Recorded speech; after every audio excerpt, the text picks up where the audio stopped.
It's a terrific crash, ladies and gentlemen. The smoke and the flames now, and the flame is crashing to the ground, not quite to the mooring mast. All the humanity and all the passengers screaming around it.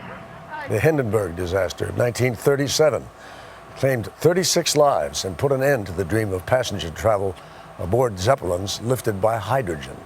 It's flammable. By contrast, the Goodyear blimps, filled with non-flammable helium, have been safely soaring up and away for decades. Lee Cowan takes us aloft in the latest full-sized model. Enjoy your flight. Okay, thank you. It took 93 years of waiting, but Alice Gracious finally checked this off her bucket list. She climbed into her seat, slung beneath more than 200,000 cubic feet of helium, and a few moments later, Alice was headed into the wild blue yonder in the Goodyear blimp. It's a rare seat indeed aboard a floating icon. Our friend Charles Kuralt had the same pleasure nearly 40 years ago. He described the experience as only he could. Bumping around in a blimp works a lovely psychological change on a man. Since you know you're not going anywhere fast, you become content to go slow. Cars pass you by. Even seagulls pass you by. None of it seems to matter. Things haven't changed much since that ride of Kuralt's. In fact, the Goodyear blimps themselves aren't all that different from when they first took to the skies back in 1925. It looks pretty vintage. It is vintage. It's actually made out of real wood. Yeah, you don't find that in aviation anymore. Taylor Laverty is our pilot, one of only 3 women worldwide known to fly an airship. I can't believe you can just stick your arm out. Like, that's fantastic. Yeah, it's like being in a convertible. It's pretty old school flying. Cruising speed is only a lumbering 35 miles an hour. All Taylor has to steer it are cables and pulleys and a lot of brute strength. Do you have to put a lot of pressure on it, though? There's a lot of pressure for when you want to make an actual turn. Yeah, if you want to pick it up. You got to put all your weight on it. Oh, that. yeah. It's a good workout. Yeah. It's all thrillingly quaint.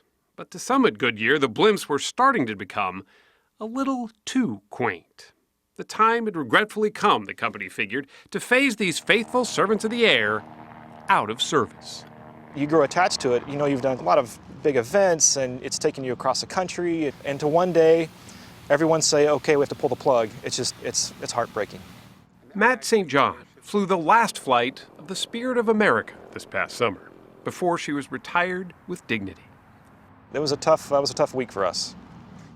Tougher still for Goodyear's CEO, Richard Kramer, who had a big decision to make. I mean, what do you think would have happened if you had decided that it was time to end the blimp program?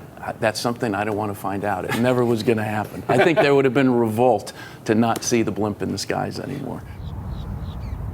So instead, he decided to invest millions of Goodyear's marketing money into replacing the old blimps with these, the NT model.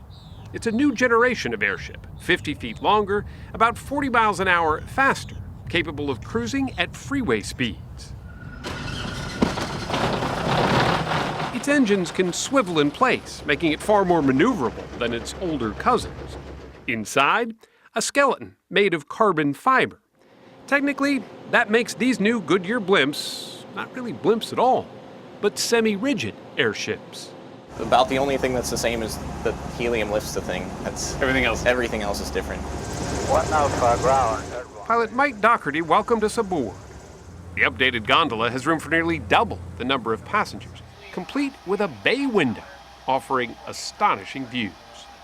And that seat back there, that is amazing. Yeah, we call that the picture window, and that because everybody sits back there and take pictures. It is a beautiful view. There's nothing else like it in aviation. It's really unique. Gone are the old manual flight controls, replaced with joysticks that operate the airship electronically. Is it easy to fly?